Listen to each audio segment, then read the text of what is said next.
yawns and stretchings of their limbs, an obvious inclination to retire for the night, which Smike had betrayed still more strongly, he having, in the course of the meal, fallen asleep several times while in the very act of eating. Nicholas therefore proposed that they should break up at once, but the manager would by no means hear of it, vowing that he had promised himself the pleasure of inviting his new acquaintance to share a bowl of punch, and that if he declined, he should deem it very unhandsome behaviour. 'Let them go,' said Mr. Vincent Crummles, 'and we'll have it snugly and cosily together by the fire.'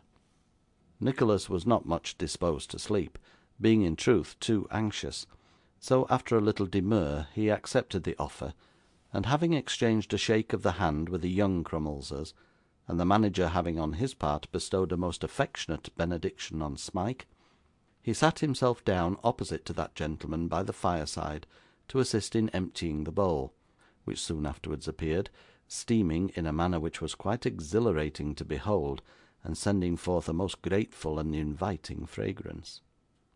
But, despite the punch and the manager, who told a variety of stories, and smoked tobacco from a pipe, and inhaled it in the shape of snuff with a most astonishing power, Nicholas was absent and dispirited. His thoughts were in his old home, and when they reverted to his present condition, the uncertainty of the morrow cast a gloom upon him, which his utmost efforts were unable to dispel. His attention wandered. Although he heard the manager's voice, he was deaf to what he said, and when Mr. Vincent Crummles concluded the history of some long adventure with a loud laugh, and an inquiry what Nicholas would have done under the same circumstances, he was obliged to make the best apology in his power, and to confess his entire ignorance of all he had been talking about. 'Why, so I saw,' observed Mr. Crummles. 'You're uneasy in your mind. What's the matter?' Nicholas could not refrain from smiling at the abruptness of the question, but, thinking it scarcely worth while to parry it, owned that he was under some apprehensions lest he might not succeed in the object which had brought him to that part of the country. 'And what's that?' asked the manager. 'Getting something to do which will keep me and my poor fellow traveller in the common necessaries of life,' said Nicholas. 'That's the truth. You guessed it long ago, I dare say, so I may as well have the credit of telling it you with a good grace.' 'What's to be got to do at Portsmouth more than anywhere else?' asked Mr. Vincent Crummles, melting the sealing wax on the stem of his pipe in the candle, and rolling it out afresh with his little finger. 'There are many vessels leaving the port, I suppose,' replied Nicholas. 'I shall try for a berth in some ship or other. There is meat and drink there, at all events.' 'Salt meat and new rum, pease pudding and chaff biscuits,' said the manager, taking a whiff at his pipe to keep it alight, and returning to his work of embellishment. 'One may do worse than that,' said Nicholas. 'I can rough it, I believe, as well as most young men of my age and previous habits.' 'You need be able to,' said the manager, 'if you go on board ship, but you won't.' 'Why not?' 'Because there's not a skipper or mate that would think you worth your salt, when he could get a practised hand,' replied the manager, 'and they are as plentiful there as the oysters in the streets.' 'What do you mean?' asked Nicholas, alarmed by this prediction, and the confident tone in which it had been uttered. 'Men are not born able seamen. They must be reared, I suppose.' Mr. Vincent Crummles nodded his head. 'They must, but not at your age, or from young gentlemen like you.' There was a pause. The countenance of Nicholas fell, and he gazed ruefully at the fire. 'Does no other profession occur to you, which a young man of your figure and address could take up easily, and see the world to advantage in?' asked the manager. 'No,' said Nicholas, shaking his head. 'Why then, I'll tell you one,' said Mr. Crummles, throwing his pipe into the fire, and raising his voice. 'The stage.' 'The stage!' cried Nicholas, in a voice almost as loud. 'The theatrical profession,' said Mr. Vincent Crummles. 'I am in the theatrical profession myself. My wife is in the theatrical profession. My children are in the theatrical profession. I had a dog that lived and died in it from a puppy, and my chaise pony goes on in Time or the Tartar. I'll bring you out, and your friend too. Say the word. I want a novelty.' 'I don't know anything about it,' rejoined Nicholas, whose breath had been almost taken away by this sudden proposal.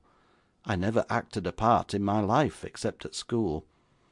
'There's genteel comedy in your walk and manner, juvenile tragedy in your eye, and touch and go farce in your laugh,' said Mr. Vincent Crummles. 'You'll do as well as if you had thought of nothing else but the lamps from your birth downwards.' Nicholas thought of the small amount of small change that would remain in his pocket after paying the tavern bill, and he hesitated. 'You can be useful to us in 100 ways,' said Mr. Crummles. 'Think what capital bills a man of your education could write for the shop windows.' 'Well, I think I could manage that department,' said Nicholas. 'To be sure you could,' replied Mr. Crummles. 'For further particulars, see small handbills. We might have half a volume in every one of 'em. Pieces, too. Why, you could write us a piece to bring out the whole strength of the company whenever we wanted one.' 'I am not quite so confident about that,' replied Nicholas, 'but I dare say I could scribble something now and then that would suit you.' 'We'll have a new showpiece out directly,' said the manager. 'Let me see. Peculiar resources of this establishment. New and splendid scenery. You must manage to introduce a real pump and 2 washing tubs.' 'Into the piece?' said Nicholas. 'Yes,' replied the manager. 'I bought 'em cheap at a sale the other day, and they'll come in admirably. That's the London plan. They look up some dresses and properties, and have a piece written to fit 'em. Most of the theatres keep an author on purpose.' 'Indeed!' cried Nicholas. 'Oh yes,' said the manager. 'A common thing. It'll look very well in the bills, in separate lines. Real pump. Splendid tubs. Great attraction. You don't happen to be anything of an artist, do you?' 'That is not one of my accomplishments,' rejoined Nicholas. 'Ah, then it can't be helped,' said the manager. 'If you had been, we might have had a large woodcut of the last scene for the posters, showing the whole depth of the stage, with the pump and tubs in the middle. But, however, if you're not, it can't be helped.' 'What should I get for all this?' inquired Nicholas, after a few moments' reflection. 'Could I live by it?' 'Live by it?' said the manager. 'Like a prince. With your own salary, and your friends, and your writings, you'd make £1 a week.' 'You don't say so.' 'I do indeed. And if we had a run of good houses, nearly double the money.' Nicholas shrugged his shoulders, but sheer destitution was before him; and if he could summon fortitude to undergo the extremes of want and hardship, for what had he rescued his helpless charge, if it were only to bear as hard a fate as that from which he had wrested him? It was easy to think of 70 miles as nothing, when he was in the same town with the man who had treated him so ill, and roused his bitterest thoughts, but now it seemed far enough. What if he went abroad, and his mother or Kate were to die the while? Without more deliberation, he hastily declared that it was a bargain, and gave Mr. Vincent Crummles his hand upon it. Chapter 22